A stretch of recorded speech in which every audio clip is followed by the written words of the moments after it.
Estamos de volta com o Troca de Passes com a Jéssica Sescon e o Eric Faria. O Eric comentou pelo Premier a vitória do Palmeiras sobre o Vasco hoje em Brasília. E aí, Eric? Foi um jogo assim, muito equilibrado do ponto de vista das ações. Assim. O Palmeiras foi melhor do que o Vasco, até porque tem um time melhor, um trabalho mais consolidado. E o gol nasce de uma falha do Ryan, né? O Ryan estava de cabeça baixa, foi recuar a bola e acabou dando num pé do Flaco. Depois o Palmeiras criou uma ou duas boas chances. O Vasco teve uma boa chance no segundo tempo com o Verratti,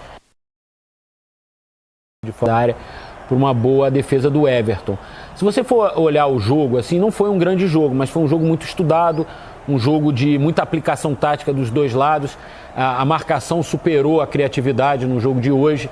E o Palmeiras, quando fez 1-0, o Palmeiras é um time muito pronto, muito maduro, né? Depois que ele fez 1-0, ele controlou muito o Vasco, né? E aí só no segundo tempo, quando o Rafael começou a mexer no Vasco e o Abel demorou um pouquinho, quer dizer, demorou na minha opinião, né? Não fez as substituições logo, foi fazer com 30 já do segundo tempo. Ali naquele momento o Vasco estava melhor, porque tinha oxigenado o time, estava mais presente no campo de ataque. Esse foi o lance do Rafael Veiga no fim do primeiro tempo. Então, se você for me perguntar se o placar foi justo, Eric, foi justo, porque o Palmeiras controlou a maior parte do tempo o jogo, teve mais chances de gol claras, esse contra-ataque aí o Maurício também chutou em cima para boa defesa do Léo Jardim, mas não foi um jogo assim, os últimos jogos o Palmeiras tinha passado por cima dos adversários. Dessa vez o Vasco ofereceu muita dificuldade também para o Palmeiras. Esse lance, o PC já disse que foi bem anulado, né? A marcação do pênalti. Eu aqui no intervalo falei para vocês que fiquei muito na dúvida, porque eu acho que a gente já viu lances assim no campeonato serem confirmados, o pênalti, e aí a gente vai voltar na questão do critério, e aí um pênalti naquele momento do jogo faria muita diferença a favor do Vasco, porque era exatamente o melhor momento do Vasco no jogo, foi quando o Vasco conseguiu ocupar mais o campo de ataque. E aí, Jéssica? Eu gostei da postura do Vasco. Foi uma derrota, né? Poderia ter feito seu gol também, mas o Vasco conseguiu anular por boa parte do jogo a movimentação que acontecia entre o Richard Rios, o Rafael Veiga e também o Maurício ali pelo lado direito do campo e na área central. Essa marcação dificultou bastante as ações, assim. Felipe Anderson estava um pouco fora do ritmo, não conseguia dar muito andamento na jogada. Mas é difícil segurar esse trio de jogadores do Palmeiras pela qualidade que tem. Agora, é um Vasco bem postado. Os jogos do Vasco é de disputa, de entrega física, e isso tem complicado bastante, até a vida de um Palmeiras que é tão poderoso. Poxa, eu tenho uma visão diferente da sua. Justamente pelo fato de o Palmeiras ser melhor, e não é pouco, o Palmeiras é bem melhor que o time do Vasco, eu achei imperdoável, na minha visão, claro, o Vasco começar o jogo tão mole, tão aéreo, dando muita bola pro Palmeiras. Claro que o Rian radicalizou, né? Mas o Vasco começou a dar muita bola pro Palmeiras, e assim, quando acordou, já estava 1-0. E aí foi um jogo, time melhor. Foi um jogo muito parecido com o do Flamengo, que o Vasco, o começo do jogo do Vasco contra o Flamengo também teve muita dificuldade para sair jogando. E hoje, a mesma coisa também, muita dificuldade para sair jogando. E o Verratti, no fim do jogo, ele falou isso, a gente precisa encarar o jogo desde o primeiro minuto, não só depois que a gente toma um gol. Exato. Aí o Verratti falou isso. Aí equilibrou, tomou um gol, equilibrou, mas aí já tá 1-0 o Palmeiras. Para buscar é uma Everest para escalar. É verdade, acho que muito seguro. Desde o primeiro minuto poderia ter acontecido, mas foi um jogo bastante truncado, Foi né? truncado. A velocidade do jogo era diferente. O Everton, o gramado é novinho, né? Eles fizeram uma reforma, um novo gramado no Mané Garrincha, mas o Everton, e eu tive essa impressão com o Grafite, que ela estava segurando um pouco a bola. Talvez molhar mais, como o Everton falou, para dar mais dinâmica, mais velocidade. Mas, nossa, nem se compara com o que era o gramado do Mané Garrincha. Mas eu acho que isso também tirou um pouquinho da velocidade do jogo, da dinâmica do jogo.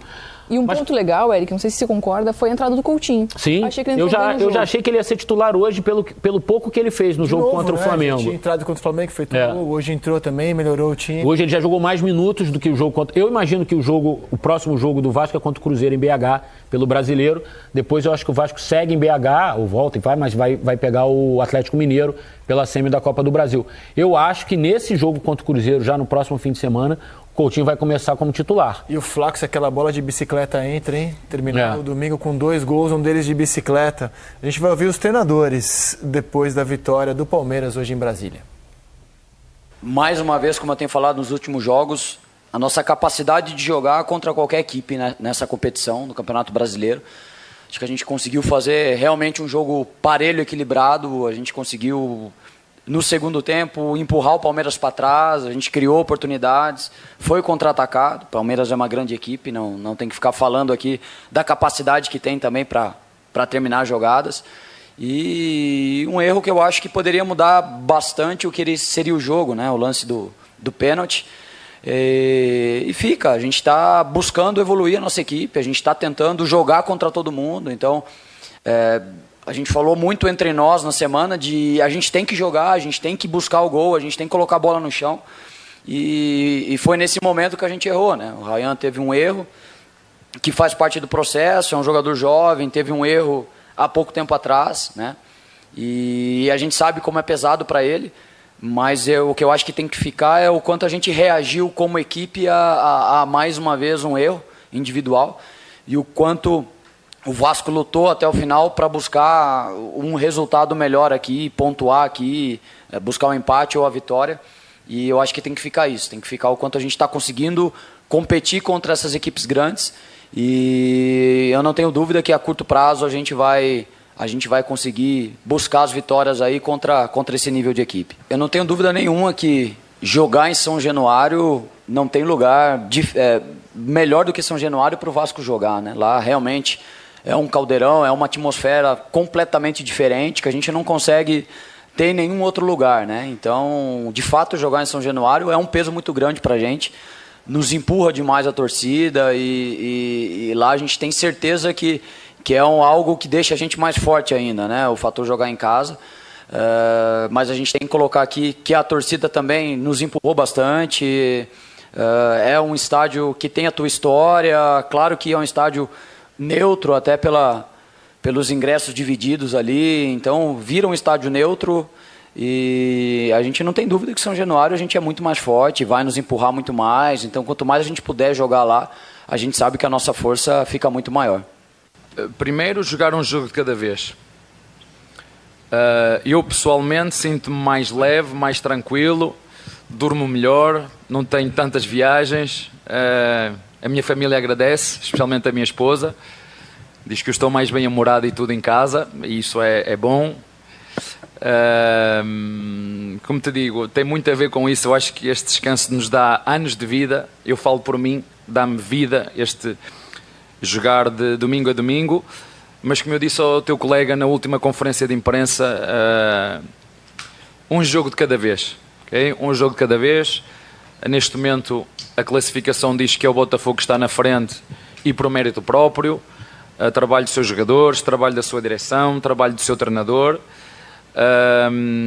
E nós vamos jogo a jogo, um jogo de cada vez. Agora não podemos mentir, vocês sabem que o Palmeiras em todas as competições que entra para ganhar.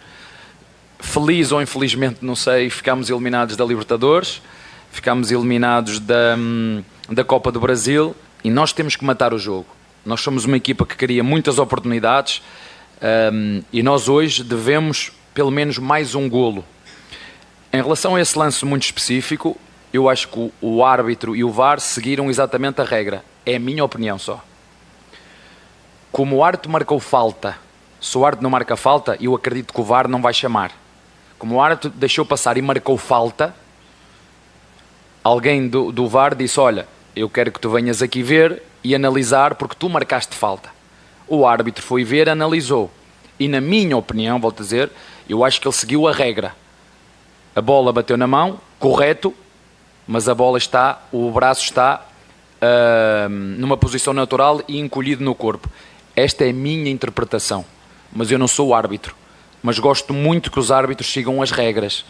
Como foi, por exemplo, no último jogo o Caio agarrou como último defensor, agarrou o centroavante do Criciúma e, por exemplo, no jogo contra outros jogos, contra o Botafogo, não foi isso, é só seguir as regras, não é? Então, 3 árbitros dentro do campo, mais um auxiliar, que é o 4º árbitro, e estão não sei quantos no VAR. Portanto, eles têm que conhecer as regras de fio a pavio. E quando eles conhecem as regras de fio a pavio, só têm que seguir as regras, doa a quem doer, não é? Ou favoreça no sentido de seguir o que é a regra. E eu acho que ele seguiu a regra, na minha opinião. Está bem? Olha, a divulgação desse áudio promete, né? Eu tô louco para ouvir como é que foi o diálogo entre a cabine do VAR e a arbitragem de campo. No público hoje, o Mané Garrincha registrou, segundo dados do Espião Estatístico, matéria publicada hoje no GE, o maior público pagante do ano no futebol brasileiro. 62.186 pessoas no Mané Garrincha para Vasco e Palmeiras. Num jogo que tinha a manda do Vasco, mas como vocês podem ver, um estádio que me pareceu dividido, Eric. Metade e metade. A antiga dona da SAF do Vasco, a 777, havia vendido já esse jogo para uma produtora de jogos em Brasília, evidentemente, que comprou o jogo e aí ela não quer saber se vai ser 10%, 20% de torcida visitante. Ela quer vender os ingressos todos e foi o que ela fez e abriu para todo mundo. Quer dizer, o Vasco acabou perdendo um pouco dessa questão do torcedor, né, de ter maioria no estádio, se fosse em São Januário ou no próprio Mané Garrincha. E aí você enfrenta o Palmeiras com o mando claro do Palmeiras e faz num jogo com mando que é campo neutro. O Rafael Paiva falou muito bem, campo neutro total. Campo neutro, total. Não é o gramado deles, o estádio dividido. Não. Campo neutro. Diferentemente do que vai acontecer no São Paulo e Corinthians, quando o estádio vai ser só com torcedores do São Paulo semana que vem em Brasília. Respeitando o que já acontece no futebol paulista. É a questão da isonomia. O Corinthians enfrentou o São Paulo só com torcedores do Corinthians na Neoquímica Arena. Agora o São Paulo levou para lá, ok, mas aí é a mesma questão, vai ter só torcedor do São Paulo. Aqui. Perfeito. E vem cá, vamos passar para falta.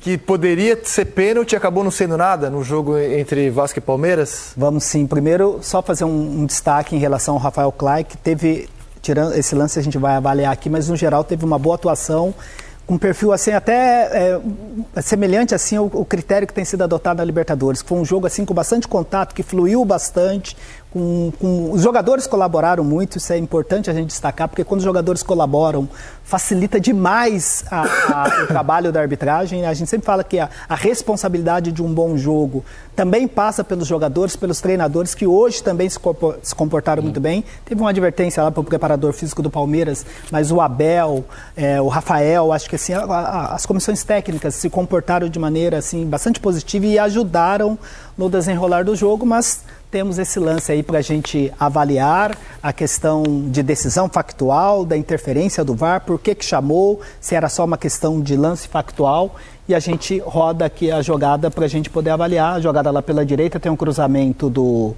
Emerson. No primeiro momento, ele não marca a infração, a jogada parece que o jogo vai seguir, ele estabelece um contato visual com o assistente 2, ele estabelece um contato visual com o assistente 2, com o Michael Stanislau, e aí bem atrasado ele marca a falta, e nessa posição do campo a responsabilidade de determinar o dentro ou fora é sempre do árbitro, porque o assistente ele consegue ajudar quando é na linha paralela à linha de fundo, né? Nessa linha que é perpendicular, a responsabilidade sempre é do árbitro, ele tem que sair da sua diagonal e tentar buscar ali o melhor ângulo para tomar a decisão, porque o assistente é difícil o assistente ajudar, porque ele, se é nessa linha aqui paralela, mais tranquilo. E o VAR chama porque fala assim, se você deu falta, companheiro, a falta foi dentro da área, vem ver aqui, certo? No caso, se fosse um pênalti, se fosse uma mão deliberada, se o Vanderlan estivesse ampliando o espaço do corpo numa ação de bloqueio e fosse pênalti, o VAR nem chamaria no monitor, porque seria uma decisão, foi uma decisão factual de dentro ou fora. Só passaria a comunicação, olha, foi dentro da área. E o pênalti seria cobrado. Quando o árbitro foi ao VAR, eu imaginei que o VAR estivesse chamando ele e falando, vê bem se foi mão mesmo, deliberada ou não, né? Perfeito. Porque quando é dentro da área, é questão objetiva. Dentro ou fora, você não precisa nem... É igual impedimento. Não precisaria... Né? Então, porque o VAR não chamaria só por uma falta. O VAR não pode chamar por uma falta. Certo? Se ele marca uma falta fora da área, o VAR não chama. Qual a razão do chamado do VAR? É porque a falta é dentro da área ou porque o VAR entende que é dentro da área e não é falta? Exato. Tem que ter essa combinação dupla para o VAR chamar, certo? Exatamente. A opção B, ele entendeu que foi dentro da área e aí passa a ser um lance revisável, e na avaliação do VAR, que para mim foi correta, esse é um lance de bola na mão, porque o braço do Vanderlan está numa posição natural, normal ali. Se a bola tivesse batido no braço esquerdo, seria pênalti, claramente, pela posição, mas ela bate naquele braço direito que, olha só, no momento do impacto, tá ali bem junto ao corpo, se não batesse no braço dele, a bola pegaria no quadril, naquela posição, até tomando cuidado, que é difícil, que a gente estava falando na questão da biomecânica, né? Que é difícil o jogador saltar com o braço e lembrar ainda de ter que recolher o outro braço, até fica um movimento assim, que para a arbitragem é movimento, é uma posição natural, né? Para os jogadores é antinatural por uma questão de equilíbrio. Mas olha só, o braço está bem colado. No primeiro momento parece que bate quando está aberta, mas esse tipo de lance você tem que analisar o ponto de contato. E no momento do ponto de contato, realmente a bola está bem colada ali no corpo. Se o braço não tivesse encostado nas costas dele no momento que a bola... Aí seria pênalti?